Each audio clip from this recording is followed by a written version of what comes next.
नेपालबाट forex trading गर्ने तरिकाहरू कति वैध छन्, कुन वेबसाइटबाट ट्रेडिङ गर्न मिल्छ, step by step process, legal हो कि इलिगल हो, यी सबै कुरा आज यस भिडियोमा हामी डिस्कस गर्नेछौँ। हेलो नमस्ते, मैले तपाईहरुको लागि एउटा लाइफ चेन्जिङ अपर्च्युनिटी लिएर आएको छु, फोरेक्स ट्रेडिङ कोर्स। यसको बेस्ट पार्ट के भने धेरै स्टुडेन्ट जसले यो कोर्स लिएका छन् तिनीहरू फन्डेड ट्रेडर भएका छन्। त्यसैले यदि तपाई ट्रेडिङ स्किल सिकेर वेल्थ बिल्ड गर्न चाहनुहुन्छ भने यो ट्रेडिङ कोर्स तपाईको लागि हो। म तपाईलाई यो कोर्स हाई रेकमेन्ड गर्छु। डिस्क्रिप्सनमा फर्मको लिंक छ, इन्ट्रेस्टेड हुनुहुन्छ भने लिंकमा गएर फर्म भर्न सक्नुहुन्छ। यदि तपाईले फर्म भर्दा डिस्काउन्ट कोड नेपाल माइन्डसेट हाल्नु भयो भने तपाईले 10% अफ पाउनुहुनेछ। Now back to the video. र अब सुरुमा फरेक्स ट्रेडिङ कसरी गर्ने भन्नुभन्दा पहिला यसको प्रोसेसको बारेमा बुझ्नु जरुरी हुन्छ। आज हामी बेसिकदेखि बेसिक कुरा सिक्नेछौँ ताकि कोही बिगिनरहरू हुनुहुन्छ भने नि उहाँहरूको सबै कन्फ्युजन क्लियर होस्। फरेक्सको प्रोसेस बुझ्नु अघि पहिला हामी हाम्रै देशको शेयर मार्केटको प्रोसेसको बारेमा बुझौँ ताकि अलिक सजिलो होस्। शेयर मार्केटमा ट्रेडिङ गर्ने भने पहिला ब्याङ्क एकाउन्ट चाहियो, त्यसपछि डिम्याट एकाउन्ट चाहियो, त्यसपछि ट्रेडिङ वा ब्रोकर एकाउन्ट चाहियो र ट्रेडिङ गर्नलाई टिएमएस भन्ने प्लेटफर्म छ वा भनौँ वेबसाइट छ। यहाँ ब्याङ्क एकाउन्ट सेयर किन्नलाई, पेमेन्ट गर्न र रिसिभ गर्न चाहिन्छ। डिम्याट एकाउन्ट सेयर स्टोर गर्नलाई चाहिन्छ। ट्रेडिङ वा ब्रोकर एकाउन्ट भनेको त्यो सेयर किनबेच गर्न चाहिन्छ र त्यो किनबेच चाहिँ यो टिएमएसबाट हुन्छ।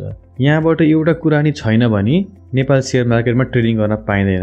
अब सेयर मार्केटमा जस्तै फोरेक्समा ट्रेडिङ गर्नलाई केही कुराहरू चाहिने हुन्छ। फोरेक्स ट्रेडिङ भनेको इन्टरनेसनल ब्रोकरबाट गर्ने भएकोले हामीसँग त्यो ब्रोकर थ्रुबाट करेन्सी किनबेच गर्नलाई इन्टरनेसनल वालेट चाहिन्छ। इक्जाम्पलको लागि स्क्रिल्स, नेटेलर, पर्फेक्ट मनी वा बाइनेन्स वालेट। यसले चाहिँ सेयर मार्केटमा ब्याङ्क एकाउन्टको जस्तै काम गर्ने भयो। त्यसपछि हामीसँग ट्रेडिङ वा ब्रोकर एकाउन्ट हुनु पर्यो जुन हामीले इन्टरनेसनल ब्रोकरबाट बनाउँछौँ। यस बारेमा सबै डिटेल भिडियो मैले अलरेडी हालिसकेको छु। अनि अब लास्टमा आउँछ MT4 MT5। हामीले फरेक्स ट्रेडिङ गर्नलाई यिनै प्लेटफर्म युज गर्छौँ। जसरी सेयर मार्केटमा टिएमएसबाट बाइङ एन्ड सेलिङ गर्छौँ त्यसरी नै फरेक्समा चाहिँ MT4 MT5बाट हामीले बाइङ एन्ड सेलिङ गर्छौँ। सेयर मार्केट र फरेक्स मार्केटमा सबै कुरा म्याच गरियो, तर एउटा कुरा चाहिँ आएन, थाहा पाउनु भयो? यस, डिम्याट एकाउन्ट वा यो जस्तै कुनै पनि एकाउन्ट भनेर फरेक्स ट्रेडिङमा उल्लेख भएन।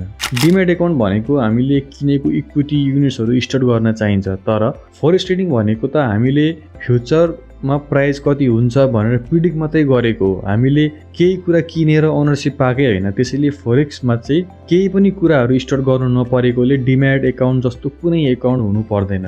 सबै काम ब्रोकर एकाउन्टबाटै हुन्छ। त्यसैले एकपल्ट फेरि रिभाइज गरौँ। फरेक्स ट्रेडिङ गर्नलाई फर्स्टमा ब्रोकर एकाउन्टमा डिपोजिट गर्नलाई इन्टरनेसनल वालेट चाहियो। त्यसपछि सेकेन्डमा किनबेच गर्नलाई ब्रोकर एकाउन्ट चाहियो। MT4 MT5 एकाउन्ट ब्रोकरले नै दिन्छ। एकचोटि हामीले ब्रोकर एकाउन्ट बनाएपछि MT4 र MT5 को युजरनेम र पासवर्ड चाहिँ ब्रोकरले हामीलाई दिन्छन् जुन हाम्रो ब्रोकर एकाउन्टसँग कनेक्टेड हुन्छ। अब हामी कुरा गर्छौँ प्लेटफर्मको। प्लेटफर्महरू जस्तै माई फरेक्स फन्ड, FTMले यसरी नै MT4 र MT5 को पासवर्ड हामीलाई दिन्छन् जुन चाहिँ एउटा ब्रोकरसँग कनेक्टेड हुन्छ। यहाँ हामीले यिनीहरूको बिहाफमा ट्रेडिङ गर्ने भएकोले ब्रोकर एकाउन्ट यिनीहरूकै हुन्छ र ट्रेडिङ गर्नलाई चाहिँ यिनीहरूले यो प्लेटफर्मको डिटेल्स चाहिँ हामीलाई दिन्छन्। र अब सेफ र लिगल वे कुन हो भनेर क्वेसन तपाईँहरूलाई पक्कै आएकै होला। नेपालमा आफ्नो पैसा बाहिरको कुनै पनि फिल्डमा लगानी गर्न पाइँदैन, इलिगल छ। लगानी भनेपछि पैसा हालेर रिटर्न्स जेनेरेट गर्ने प्रोसेस हो। इन्टरनेसनल ब्रोकर भनेपछि नेपालदेखि बाहिरकै हुन् र त्यहाँ एकाउन्ट बनाएर पैसा डिपोजिट गरेर ट्रेडिङ गर्दा हामीले आफ्नो पैसा बाहिर लगानी गऱ्यौँ र यो इलिगल हो। यो प्रोसेस इलिगल हो, नेपालको लको एगेन्स्ट हो। तर अब प्लेटफर्मको कुरामा चाहिँ हामीले आफ्नो पैसा लगानी गरेका होइनौँ, हामीले प्लेटफर्मको पैसाबाट ट्रेडिङ गर्ने हो। ट्रेडिङ एकाउन्ट तिनीहरूको हो, हामीले सिर्फ तिनीहरूको एकाउन्ट चलाएको हो। त्यसैले यो प्रोसेसमा चाहिँ हामीले नेपालको त्यो ललाई ब्रेक गरेको छैनौँ। त्यसैले यो प्रोसेसलाई NRBबाट कुनै नोटिस नआउन्जेल लिगल भन्न सक्छौँ। यो त फ्रिल्यान्सिङ जस्तै हो, हामीले कन्ट्र्याक्ट बेसिसमा काम गरेको हो, तर यहाँ फरेक्स ट्रेडिङ जोडिएकोले मात्रै हामीलाई डाउट लागेको। बेटिङ गर्ने नपाउने, क्रिप्टो ट्रेडिङ गर्ने नपाउने भनेर, फरेक्स ट्रेडिङ गर्ने नपाउने भनेर कतै नि मेन्सन छैन। हामीले आफ्नो पैसा चाहिँ बाहिर लगानी नगरेसम्म हामी चाहिँ सेफ छौँ। र अब थुप्रोले फिस तिर्दा पैसा बाहिर गयो भन्नुहुन्छ, त्यो त हामीले च्यालेन्ज लिनलाई फी तिरेको हो र त्यो पैसा पछि पास गरेपछि रिटर्न हुन्छ। विदेशमा कामको लागि भ्याकेन्सी खोल्यो र त्यो भ्याकेन्सीको फर्म भर्नलाई फिस तिर्नलाई तपाईँले पैसा बाहिर पठाउनु भयो भने के त्यो इलिगल हो र? तपाईँले त भ्याकेन्सीमा छानिएर काम पाउनलाई फी तिर्नु भएको हो नि त, लगानी गर्नु भएको होइन नि त। के हो? तपाईँलाई के लाग्छ? कमेन्ट गर्नु होला।